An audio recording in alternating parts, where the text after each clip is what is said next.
Senior ক্রিকেটারদের অবসর সংক্রান্ত ব্যাপারে বাংলাদেশ ক্রিকেট বোর্ড যে পলিসি অবলম্বন করেছে তা একদম কৌশলগত, কারণ এই অবসর সংক্রান্ত ব্যাপারটা এত সেন্সিটিভ যা কখনোই সিনিয়র ক্রিকেটারদের সঙ্গে বাংলাদেশ ক্রিকেট বোর্ডের বনিবনা হতো না। বিশ্বের অন্যান্য ক্রিকেট বোর্ড এ ব্যাপারে কি করে? বিশ্বের অন্যান্য ক্রিকেট বোর্ড যেটা করে, ক্রিকেট বোর্ড তার প্ল্যান বলে ওই সংশ্লিষ্ট প্লেয়ার সম্বন্ধে এবং ওই ক্রিকেটারের প্ল্যান শুনতে চায়। এই দুইয়ের মাঝে একটা সমঝোতায় পৌঁছে সিদ্ধান্ত হয় ওই সিনিয়র ক্রিকেটার কতদিন ক্যারি করবে তার ইন্টারন্যাশনাল ক্রিকেট এবং সে কখন থামবে বা তার কখন থামা উচিত। একটা সমঝোতার মধ্য দিয়েই এই প্রক্রিয়াটা শেষ হয়, দুই একটা বিচ্ছিন্ন ঘটনা বেঁধে রেখে। কিন্তু বাংলাদেশ ক্রিকেটে যেটা হয়, বাংলাদেশ ক্রিকেট বোর্ড চাপিয়ে দেয়, বাংলাদেশ ক্রিকেট বোর্ড নিজের প্ল্যানটা জানিয়ে দেয়, হয়তো বা শুনতে চায় সেটা ফর্মালিটি, কিন্তু নিজের প্ল্যানটাই জানিয়ে দেয়। এক্ষেত্রে হয় কি, সিনিয়র খেলোয়াড়দের সঙ্গে এই অবসর সংক্রান্ত ব্যাপার নিয়ে সর্বশেষ সমঝোতাটা হয় না। আমরা দেখেছি মাশরাফি বিন মর্তুজা, আমরা দেখেছি তামিম ইকবাল, মুশফিকুর রহিম এবং মাহমুদুল্লাহর ব্যাপারে এই অবসর সংক্রান্ত ব্যাপারে কোনো সমঝোতা হয়নি। ক্রিকেটাররা যে যার মতো অবসর নিয়েছে। বাংলাদেশ ক্রিকেট ইতিহাসে শুধুমাত্র খালিদ মাহমুদ সুজনই মাঠ থেকে অবসর নিতে পেরেছেন এবং তেমন কোনো প্লেয়ারের অবসর সংক্রান্ত ব্যাপার নজরেই পড়ে না। সুতরাং এই সেন্সিটিভ ইস্যুটাকে হ্যান্ডেল করার জন্য ক্রিকেট বোর্ড যে পলিসি অবলম্বন করতেছে, এটা পেছনে দুইটি কারণ থাকতে পারে।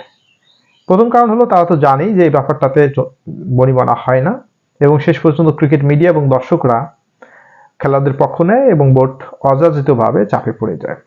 এটা একটা কারণ হতে পারে। আর দ্বিতীয় কারণ হলো, কিছুদিন আগে তামিম ইকবাল যে স্টেটমেন্টটা দিয়েছিল যে ক্রিকেট বোর্ডের প্রেসিডেন্টের সঙ্গে কথা বলে উনি তার ইন্টারন্যাশনাল ক্রিকেটটা চালাবেন কিনা সেটা একটা সিদ্ধান্ত নিতে চান। এবং ক্রিকেট বোর্ডের পক্ষ থেকেও বলা হয়েছিল যে নির্বাচনের পরে বিপিএল এর ওই সময়টাতে তামিম ইকবালের সঙ্গে কথা বলে তার ক্যারিয়ার সংক্রান্ত আলোচনাটা করবেন, উনি ক্রিকেট ক্যারি করবেন কি ক্যারি করবেন না, বা আদৌ তার কোনো সমস্যা রয়েছে কিনা সেগুলো ফাইন্ড আউট করার জন্য এবং সেটা সলিউশন আনার জন্য। কিন্তু এ পর্যন্ত এই জিনিসটা প্রকাশ্যে আসলো না। তামিম ইকবাল এবং ক্রিকেট বোর্ডের প্রধান যিনি নাজমুল হাসান পাপন বসেছিলেন কিনা।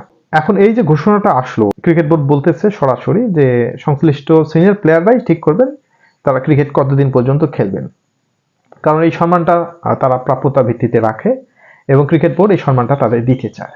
ভালো কথা, কিন্তু তামিম ইকবালে কি হবে? তামিম ইকবাল ইস্যুটাও কি এই নিয়মের মধ্যে পড়বে?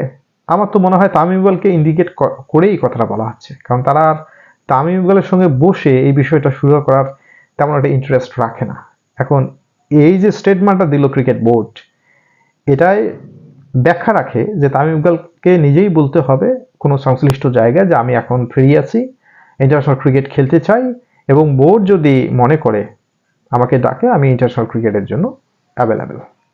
কিন্তু তামিম ইকবাল, আমরা যতটুকু জানি, তার যে ব্যক্তিত্ব এবং তার যে প্রতিদিনের কথাবার্তা, সে কখনোই এই কথাটা ভুলবে না। বরঞ্চ ক্রিকেট বোর্ডের সঙ্গে আলোচনা করে যদি সুবিধাজনক অবস্থান তৈরি হয়, সেক্ষেত্রেই সে ইন্টারন্যাশনাল ক্রিকেটটা ফেরত আসবে।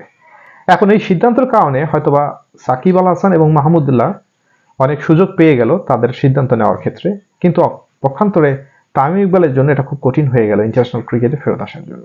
আমার মনে হয় তামিম ইকবালকে কেন্দ্র করেই এই কথাটা যদি হয়ে থাকে, এর থেকে নিচু মনের সিদ্ধান্ত আর হতে পারে না। আপনি মৌখিকভাবে বললেন একটা ভালো কথা যে আমরা সিনিয়র খেলোয়াড়দের রেসপেক্ট দেই এবং সিদ্ধান্তটা তাদের হাতে, কিন্তু অপরদিকে এই একই সিদ্ধান্তের বলি হচ্ছে আরেকজন ক্রিকেটার। আমার কথা হলো, আপনার কোনটা চাচ্ছেন? কোনটা চাওয়া এটাই থাকবে, সমস্যা আপনার যেটা, সেই সমস্যা বেস করে সলিউশনটা আনা। তামিম ইকবাল ইস্যুটা তো সলিউশন করাই যেত। তামিম ইকবাল যে খেলতে চাচ্ছে না সেটা তো না, তামিম ইকবাল ঘরোয়া ক্রিকেট খেলতেছে এবং পারফর্মও করতেছে। এই তামিম ইকবালকে ফেরত আনার প্রক্রিয়াটা আপনার কেন হাতে নেবেন না?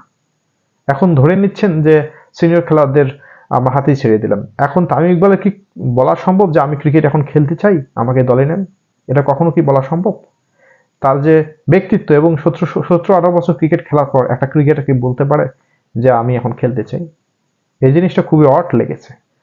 আপনারা সিদ্ধান্ত যেটাই নেন না কেন, ভালো সিদ্ধান্ত, সিনিয়র খেলোয়াড়দের প্রতি রেসপেক্ট রেখে আপনারা বলেছেন, কিন্তু তামিমের ব্যাপারে এই একই রুলটা প্লে করলে হবে না। অবশ্যই তামিম ইকবালকে ডেকে তার সমস্যা সংক্রান্ত বিষয়গুলো শুনে অবশ্যই তামিম ইকবালকে ইন্টারন্যাশনাল ক্রিকেটে ফেরত আনতে হবে। ধন্যবাদ সবাইকে।